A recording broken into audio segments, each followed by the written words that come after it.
Covid पाई बजार में बिक्री होथिबा समस्त आयुर्वेदिक औषधर गुणवत्ता कार्यदक्षता और कार्यकारिता सुनिश्चित करने दरकार। आयुष निर्देशकों माध्यम आज बसिथिबा उच्च क्षमता संपन्न मंत्री गोष्ठी बैठक में स्वास्थ्य मंत्री नव दास परामर्श दैछन्ते। सेहीपरि आरटीपीसीआर मेसिन और टेस्टिंग किट माध्यम जो कोविड परीक्षा होउछि विशेषज्ञ कमिटी तार नियमित जांच करने उपरे मध्य स्वास्थ्य मंत्री जोर दैछन्ते।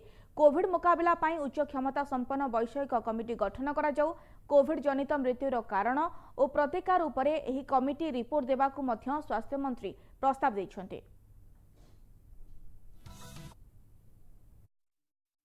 टेस्ट किट गुड़िक मध्य जो कोविड परीक्षण अच्छे नियमित भाव में जांच कर सहित कोविड-19 उच्च क्षमता संपन्न वैश्विक कमिटी जो माइक्रोबायोलॉजी वायरोलॉजी एपिडेमोलॉजी एवं विशेष डॉक्टर एवं ता सहित डीएमईटी डीएचएस डीपीएच एवं ट्रीटिंग फिजिशियन माने रहिबे जो माने कोविड मृत्यु कारणटा परीक्षा करेंगे रोगी को कारण मृत्युवरण कर यार प्रतिकार पर सरकार को रिपोर्ट करने परामर्श दी।